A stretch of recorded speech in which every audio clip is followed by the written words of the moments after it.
report macro and inherit all the standard reporting from attributes from the global library. So let me just show you how to create a new report. I'll start by specifying the location of the global library. Normally this is the path to your server, so you would specify the server name and then the path. I'm doing everything locally here. And then you can also specify the location of where your new study is located at.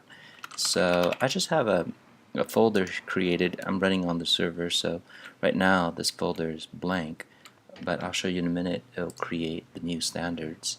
I'm going to create the level 3. This means that I'll explain later that there's a hierarchy dependency, and the study level is at level 3. There's a project level, which is 2, and then the global level, which is level 1. But this is the study level. So I'll explain a little bit of how this works later at the global library level. But let me go ahead and just create a new standard reports data set here. So notice that this new data set is created, and it has some standards applied. For example, there are 3 different kinds of reports that it automatically gets defaulted, and the header of the report starts out with the name of the company in header 1, and then header 2 specifies, which is at the project level actually, is the molecule or the drug name, and then other attributes such as the title of the report is described here.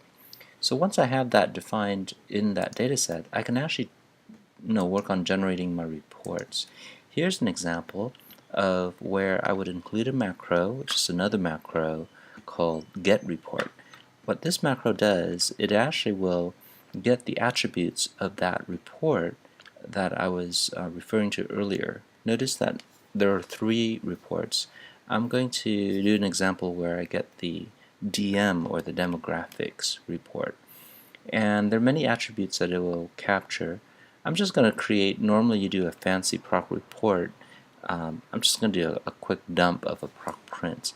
So let me go ahead and submit this, and what you will see is that it automatically captures the header, which is that a company name, which is at the global level, and then it also captures the other header for the project level, drug name, and then the title of the report.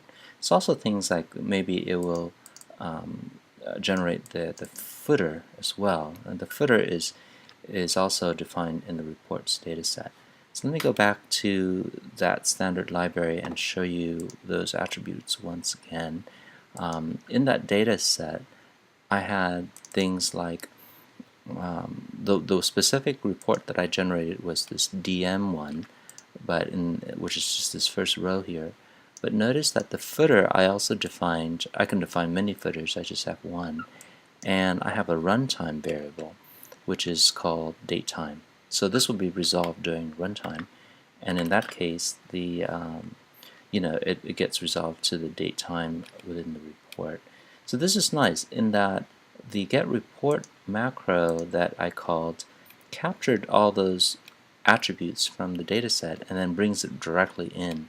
Now the way it does is that it does it in a couple of ways. One of which is it just generates this code for you.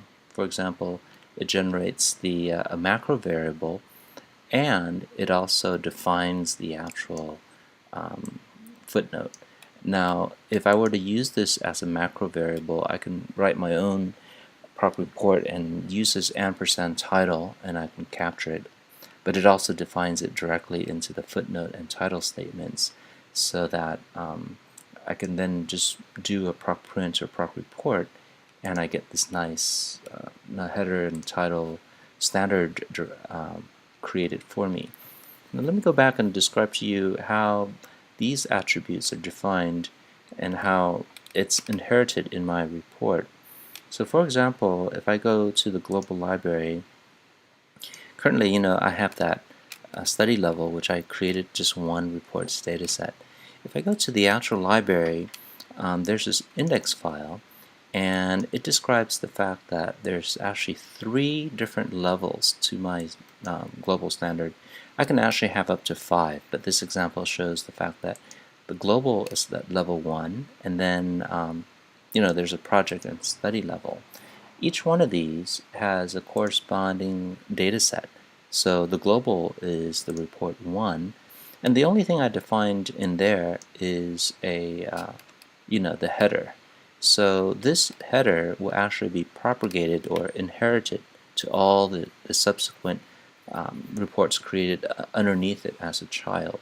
So this biotech company name will be on all the reports. Now, in a similar way, the project level, which is level 2, I happen to define the header. Now, if I were to also have defined header 1 and not 2, it will override the header 1 from the global.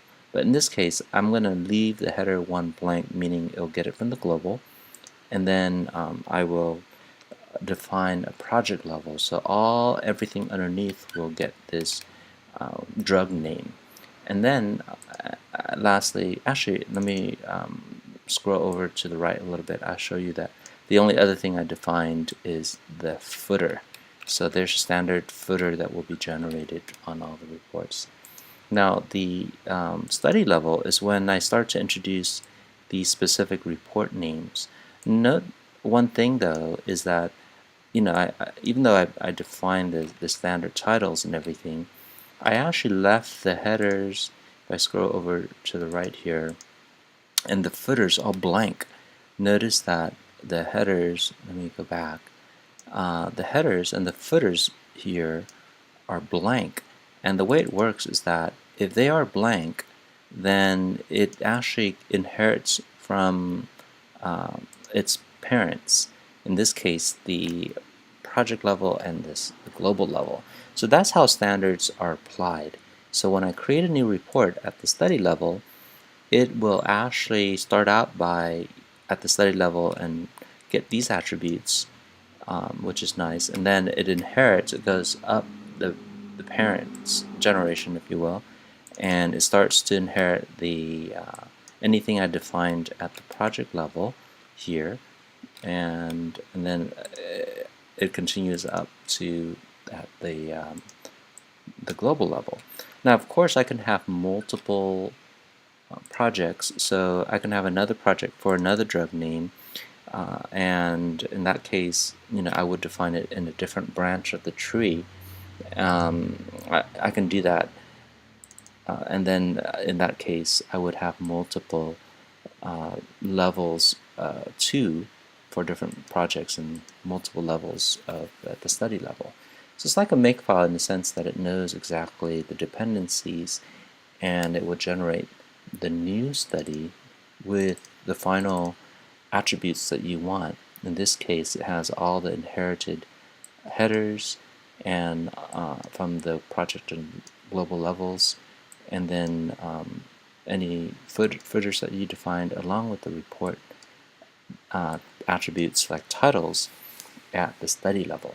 So what you end up with is the ability to generate nice standard reports with these titles and footnotes. There are other attributes too, like line size and fonts and different things, but you can have this standardized in a global library that you can control at multiple levels.